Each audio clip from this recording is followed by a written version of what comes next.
चला आता आपण रूल्स बघूया. रूल्स तर हे जे नॉमिनल अकाउंट आहे याचे रूल्स आहे. फर्स्ट रूल आहे याचा, debit all expenses and losses. तर सेकंड नंबरचा आहे credit all incomes and gain.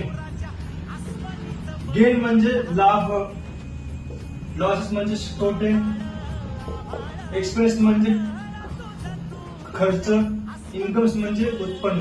त्याचं मराठी समजून घ्या. Debit all expenses and losses.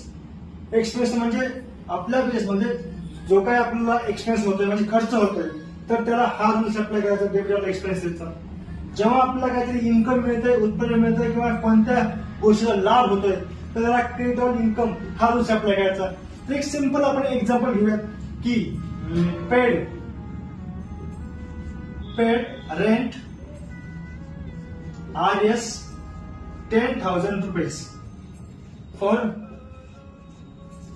Cash.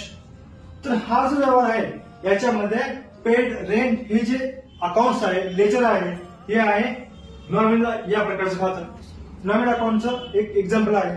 तर मग ह्याला जो रूल लागणार आहे काय रूल्स आहे, कारण हा आपला खर्च होतोय, आपल्या बिझनेसमध्ये याचा खर्च होतोय. तर पेड रेंट हे जे खातं आहे त्याला डेबिट ऑन एक्सपेन्सेस हा रूल्स आपला होईल. तर मग प्रत्येक व्यवहारामध्ये दोन अकाउंट असतात, एक डेबिटचं आणि एक दुसरं क्रेडिटचं. तर डेबिटचं खातं आपण याच्यामध्ये निवडलंय कोणतं, पेड रेंट अकाउंट. तर हा जो व्यवहार आहे याच्यामध्ये दुसरं खातं जे आहे ते आहे कॅश खातं. तर मागच्या व्हिडिओमध्ये आपण सांगितलं होतं की कॅश हे जे लेजर आहे हे रिअल अकाउंटचं खातं आहे. तर रिअल अकाउंट मध्ये कॅश इथं आपल्या बिझनेस मधून जाते, त्यामुळे कॅश हे रिअल अकाउंटचं खातं आहे. तर रिअल अकाउंटचे दोन रूल्स आहेत, डेबिट डॉट कम्स इन आणि क्रेडिट डॉट गोज आउट. तर ह्याला इथं आपण बघितलं हे जे रूल्स आहे हे खातं झालं आहे डेबिट. तर हे खातं काय व्हायला पाहिजे, क्रेडिट व्हायला पाहिजे. म्हणजे कॅश आपल्या बिझनेस मधून जाते म्हणजे रिअल अकाउंटचा रूल्स आहे क्रेडिट डॉट गोज आउट.